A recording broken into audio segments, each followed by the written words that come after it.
hari demi hari Kiai Imad makin jatuh.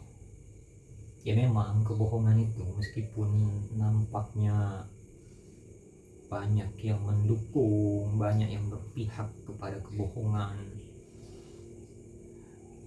dan itu teratur, berjalannya lancar, tapi ya yang namanya kebohongan pasti dan pasti suatu saat akan terungkap kebenarannya seperti apa.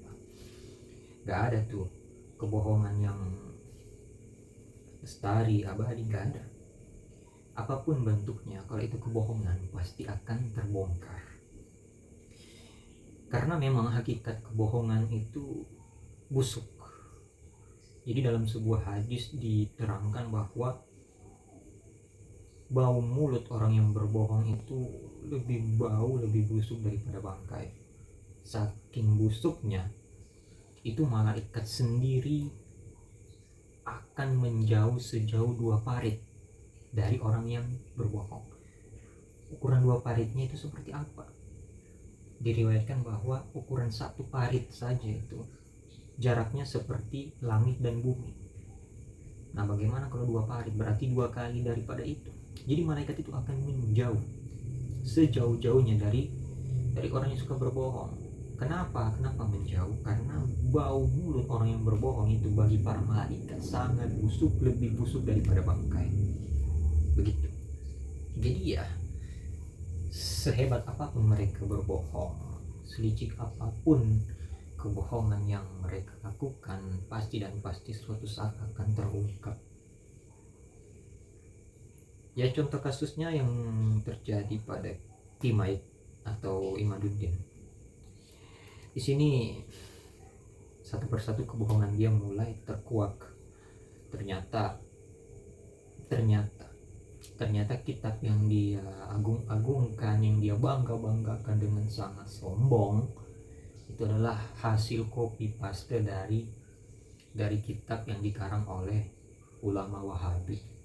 Dan ini dibongkar langsung oleh cucu dari Syekhina Khalil Bangkalan. Dibongkar abis oleh cucu Syekhina Khalil Bangkalan.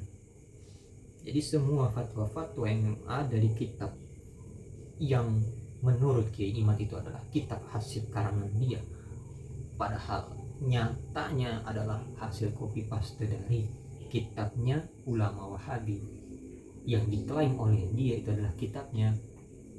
Ternyata semua itu palsu, kebohongan, murni kebohongan. Alhamdulillah. Dan aneh, banyak orang yang mendukung. Nah, itulah sisi anehnya tuh di situ. Kok bisa-bisanya orang sedungu itu tapi banyak yang dukung. Entah atas dasar apa orang-orang dungu itu banyak pendukungnya. Jadi memang udah turun-temurun ya kebiasaan seperti itu. Kebanyakan tuh pendukung orang-orang dungu dan dibela mati-matian. Entah atas dasar apa mereka membela mati-matian orang-orang dungu seperti Kiai Imad.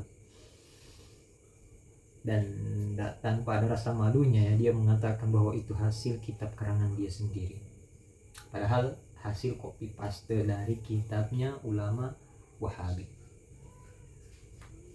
Ya, saya nggak perlu sebutkan sumber